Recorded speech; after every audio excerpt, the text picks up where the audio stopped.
बोलिए नर्मदा मैया की जय। आप सभी भक्तों को मात श्री नर्मदे हर। बंधुओं, आज मैं नर्मदा मैया की महिमा के विषय में बताने जा रहा हूँ।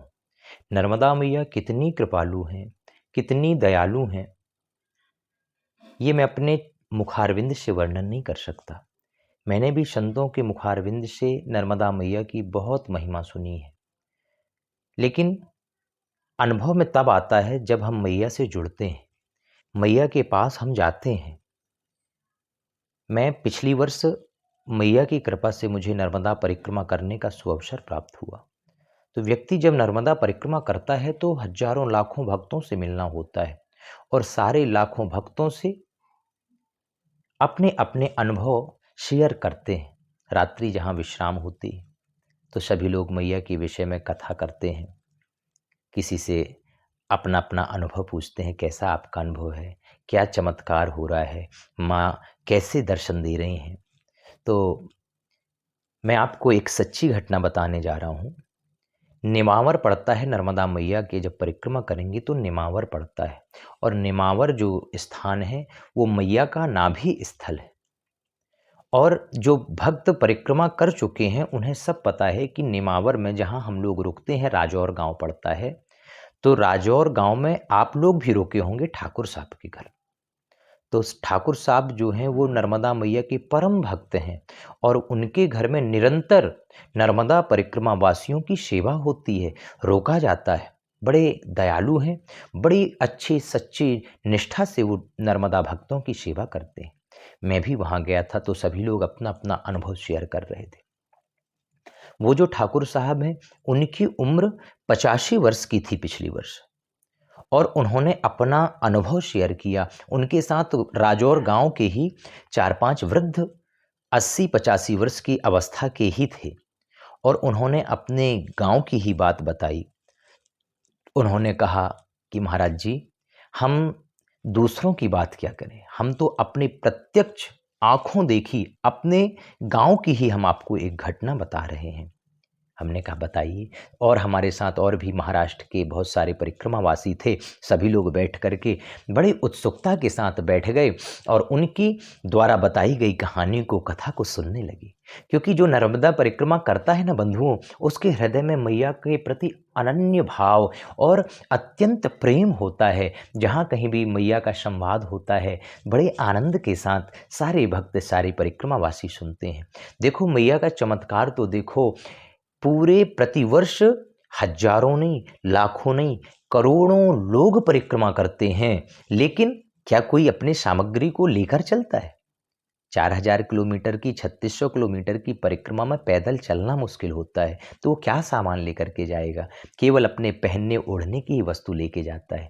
लेकिन लाखों लोग परिक्रमा करते हैं, करोड़ों लोग परिक्रमा करते हैं, लेकिन एक दिन भी कोई भूखा नहीं रहता। ये मैया का चमत्कार है बंधुओं। मैया बड़ी कृपालु है।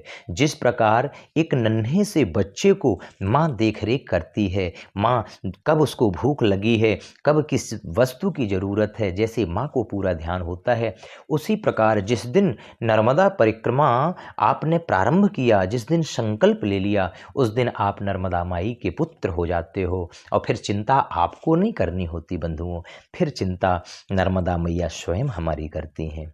तो राजौर में गाँव में जो ठाकुर साहब थे, उन्होंने बताया कि कितनी कृपालु है नर्मदा मैया। मेरे गांव में एक बच्ची थी, वही उस समय उस बच्ची की उम्र करीबन 18-20 वर्ष की थी, उन्होंने बताया। और बोले कि उसके गाल में कैंसर हो गया। उसने बड़े बड़े हॉस्पिटल में अपना इलाज कराया, यहाँ तक कि बॉम्बे गई। भारत के बड़े बड़े जितने भी हॉस्पिटल थे, सारे हॉस्पिटलों में वो लड़की के माता पिता उसका खूब इलाज करवाए, लेकिन कैंसर ठीक नहीं हुआ और इतना बढ़ गया बंधुओं कि लास्ट स्टेज में पहुंच गया। पूरे मुख में सूजन आ गई, फोड़ा फूल गया और उससे मवाद बहने लगा और बहुत बदबू करने लगा। जब चारों तरफ दवाई करवाते करवाते जब उसके माता पिता हार गए और वो लड़की भी दवा खाते खाते परेशान हो जाती है, ठाकुर साहब कहते हैं, एक दिन की बात है, उस लड़की ने मन में संकल्प किया कि आज से मुझे कोई दवाई-ववाई नहीं खाना। वो सीधे उस गाँव से नेमावर चली जाती है। उस नेमावर जो है 10-15 किलोमीटर है उस गाँव से। तो नेमावर जाकर के मैया में सुंदर स्नान करती है, मैया के जल को आचमन किया और अपनी सारी गोलियों को, दवाइयों को मैया के चरणों में फेंक देती है, मैया के चरणों में समर्पित कर देती है कि हे माँ, मैं अब दवा खा खा करके बिल्कुल परेशान हो गई हूँ, अब मुझे दवा नहीं खाना। यदि आप में सामर्थ्य है, यदि आप मुझे बचाना चाहती हैं तो आप बचाओ, और लेना चाहती हैं तो आप आज ही ले लो, लेकिन अब मैं लौट करके घर नहीं जाऊँगी जब तक मैं स्वस्थ नहीं होऊँगी। अब आपका ही मुझे सहारा है, आपका ही मुझे आसरा है। और इतना कह कर के वो लड़की जो है वहीं नेमावर में मैया के किनारे रहने लग जाती है, नित्य दर्शन करती है, स्नान करती है, आचमन करती है और वहीं भगवान का, नर्मदा मैया का भजन करने लग जाती है। ठाकुर साहब ने बताया कि वो जो बच्ची थी, जिस लड़की को कैंसर था, 1 माह उसने नियम से मैया की सच्ची आत्मा से, सच्ची निष्ठा से उसने सेवा की और मैया का ऐसा प्रताप हुआ, भक्ति का ऐसा चमत्कार हुआ बंधुओं, कि वो जो नर्मदा मैया कि वो जो भक्त थी, वो लड़की थी जिसका पूरा मुख सूज गया था, फोड़े से पानी, रक्त बह चला था, पूरी बदबू आने लगी थी। 1 माह भक्ति करने से पूरा उसका मुख साफ हो गया, एकदम सही हो जाता है। ये मैया का चमत्कार है बंधुओं।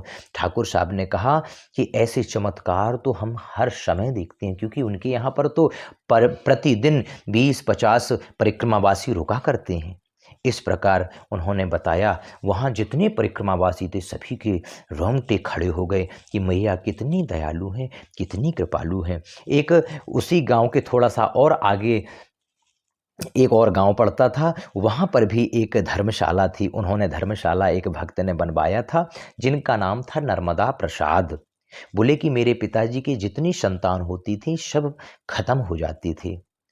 तो जब मैं पेट में आया, मेरा जन्म होने वाला था, तो मेरे पिताजी ने संकल्प किया कि यदि इस बार मेरा बच्चा स्वस्थ हुआ तो माँ, मैं आपका भजन करूँगा, पूजन करूँगा। लेकिन जैसे ही मेरा जन्म हुआ और मैं बेहोश हो गया, डॉक्टरों ने मुझे मृत घोषित कर दिया। मेरे पिताजी भयभीत हो गए। तुरंत माता नर्मदा मैया की आचमन एक अंजलि में जल लिया और रोते हुए माँ से प्रार्थना की, हे माँ, यदि आप में शक्ति है और मेरे अंदर यदि थोड़ी भी आपके प्रति श्रद्धा और भक्ति है, तो माँ, मेरे बालक को जिंदा कर दो, आपका ही सहारा है। यदि मेरे बालक को आपने जिंदा कर दिया, बचा लिया माँ, तो मैं वचन देता हूँ कि सुबह का सूर्य बाद में होगा, मैं आपकी परिक्रमा के लिए उसी समय निकल जाऊँगा।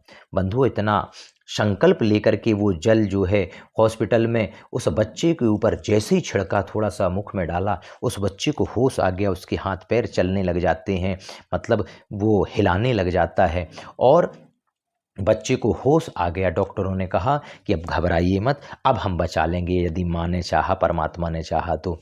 और उसी समय उनके पिताजी, ये बात आज की नहीं है, लगभग ये बात, क्योंकि वो बच्चा जो वो थे, वो स्वयं इस समय वो 50-55 वर्ष के हैं, यानी ये 70-80 वर्ष पहले की बात है। उस समय इतनी सेवा भी परिक्रमा में नहीं होती थी। वो उसी समय अपने सब कुछ घर को छोड़ करके, क्योंकि उन्होंने संकल्प किया था कि मेरे बच्चे को यदि आपने माँ बचा लिया तो मैं आपकी पैदल परिक्रमा करूँगा, और नर्मदा मैया की वो सूर्योदय होने से पहले ही माँ का आचमन करके, स्नान करके वहाँ से सीधे परिक्रमा के लिए चले गए। बंधुओं, छोटी सी वीडियो में मैं कितने उदाहरण दूँ। मैं तो जब परिक्रमा कर रहा था तो ऐसे ऐसे संत, ऐसे ऐसे भक्तों ने अपने अनुभवों को बताया है बंधुओं, कि मैं आपसे छोटी सी वीडियो में कैसे मैं वर्णन कर सकता हूँ। आप भी माँ नर्मदा मैया की भक्ति से आप जुड़ें, माँ के प्रति श्रद्धा, विश्वास के साथ प्रेम करें, फिर आप भी देखिए ऐसी कोई दुर्लभ वस्तु नहीं है जो नर्मदा मैया आपको प्रदान ना कर सके। मैया इतनी कृपालु हैं, इतनी दयालु हैं, जिसका वर्णन हम नहीं कर सकते। इसलिए हम सभी लोगों को सच्ची आत्मा से, सच्चे हृदय से, विश्वास के साथ नर्मदा मैया की